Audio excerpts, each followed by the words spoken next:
सफाई कर्मचारियों के हित में सोमवार को विशेष सदन आमंत्रित किया गया, जिसमें नेता सदन प्रवेश शर्मा ने महापौर के समक्ष 4 प्रस्ताव रखे। पहला प्रस्ताव 2003 से 2006 के बीच नियुक्त दैनिक वेतनभोगी सफाई कर्मचारियों को नियमित करने तथा दूसरा प्रस्ताव कर्मचारियों को एरियर का भुगतान धन के आधार पर करना एवं तीसरा प्रस्ताव करुणामूलक आधार पर कार्य कर रहे दैनिक वेतनभोगी कर्मचारियों को नियमित करना तथा चौथा 1996 से 1998 में नियुक्त एवजीदार कर्मचारी जो बच गए हैं उन्हें तुरंत नियमित करने हेतु प्रस्ताव पेश किए गए। पिछले 4 सालों से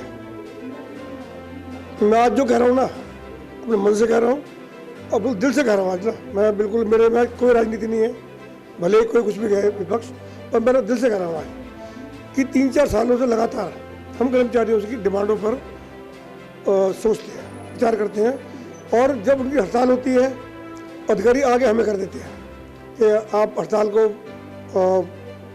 रुकवाइए, और उनकी बातें मांगे मानते हैं, 3-4 मांगे। कई बार कहने के बाद अधिकारी लगातार अपने का रवैया हुई रहा अफसरशाही का।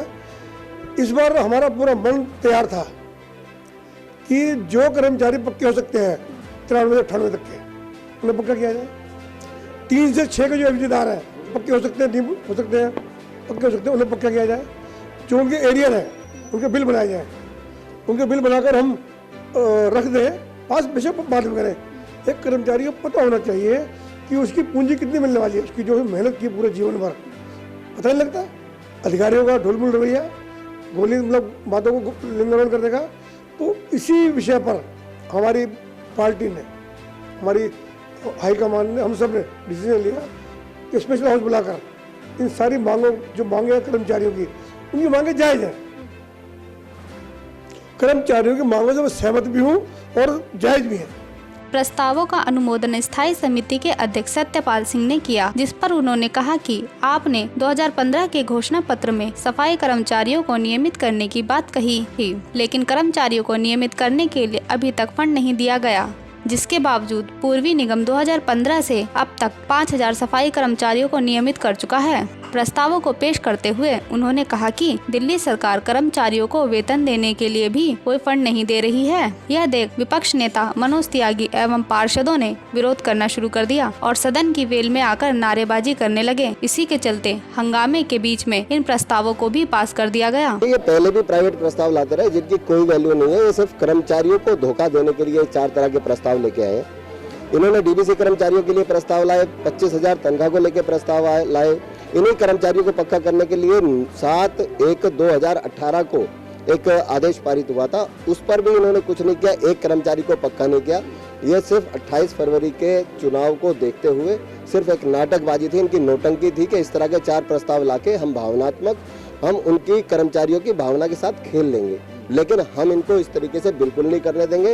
हम प्रतिपक्ष की भूमिका में हम लोग बैठे हैं और हम कर्मचारियों के साथ कोई भी गलत नहीं होने देंगे। जिस तरीके से ये उनकी भावनाओं के साथ खेलने का प्रयास कर रहे हैं, हम उनको नहीं खेलने देंगे। अगर वास्तव में कर्मचारियों को पक्का करना चाहते हैं तो आयुक्त महोदय के आदेश से एक सरकारी प्रस्ताव लेके आए और उस प्रस्ताव में साफ साफ लिखेंगे, कहते हैं फंड की उपलब्धता। क्या होता है फंड की उपलब्धता? तुम प्राइवेट कंपनियों को जब टेंडर देते हो तब आपके पास फंड की कोई कमी नहीं होती। जब कर्मचारियों को पक्का करने की बात आती है, कर्मचारियों की तनख्वाह देने की बात आती है, तो आप कहते हो फंड की उपलब्धता। तो इसका मतलब आप सिर्फ धोखा देने का काम कर रहे हो। आप किसी भी कर्मचारी के हित की बात नहीं करना चाहते, सिर्फ उनसे लाभ लेना चाहते हो, उनका इस्तेमाल करना चाहते हो, उनका दोहन करना चाहते हो। लेकिन जब बात उनके हकों की आती है, बात उनके रोजगार की आती है, बात उनको पक्का करने की आती है, बात उनकी तनख्वाह की आती है, तो ये तमाम नेता भारतीय जनता पार्टी के मुंह मोड़कर चले जाते हैं और झूठे वादे और झूठे नाटक करके सिर्फ थोड़े समय के लिए उनको दिखावा करने का प्रयास करते हैं। आज भी ऐसा ही हुआ, जब भी कोई बात हमारे पार्षद रखते हैं तो पीछे से कुछ महिला पार्षद हैं अपशब्द कहती हैं और हमारे जेंट्स पार्षदों पे गलत आरोप लगाती है। तो आज भी इस बात का मैंने विरोध किया। मैंने कहा आज पहले फैसला इस बात पे हो जाए कि ये महिला जो आरोप लगा रही है वो सही है या गलत है, क्योंकि बार बार हमारे पार्षदों को इस तरह से बेइज्जत करना ये कहाँ का वो है। तो इस पे भी मेयर साहब ने हमें बोलने नहीं दिया, वो अपनी बात रखते रहे और अपने पार्षदों को ना कुछ कह के उल्टा हमें ही बैठाते रहे कि नहीं मैडम बैठ जाओ बात करो। लेकिन ये चीज़ गलत है। भाई वो सम्मानित पार्षद है, अगर वो मनोनीत पार्षद भी हैं तो उपराज्यपाल के द्वारा भेजे गए पार्षद है, उनका तो सम्मान होना चाहिए। आप उनको तो बिल्कुल ऐसे समझते हो जैसे कि पार्षद ही नहीं है, पता नहीं कहाँ से आके बैठ गए हो यहाँ पर हाउस में। तो इस तरह के उनके लिए अपशब्द यूज किए जाते हैं, जिसका मैंने विरोध किया आज, और मैं आगे भी करती रहूँगी। अगर ऐसा कुछ हुआ तो इस बार मैं काफ़ी जोर शोर से इसका विरोध करूँगी। आप इन तस्वीरों में देख सकते हैं नेता विपक्ष ने इन प्रस्तावों को प्राइवेट बताकर उनका विरोध किया, जिससे दोनों पक्षों के बीच जमकर नोकझोंक भी हुई और नेता विपक्ष ने सदन की वेल में आकर प्रस्तावों को फाड़ दिया। सदन में की गई बदसलूकी के लिए उनकी घोर निंदा करते हुए सदन को भी स्थगित कर दिया। कोमल नरेश, तेज निगाहें, दिल्ली।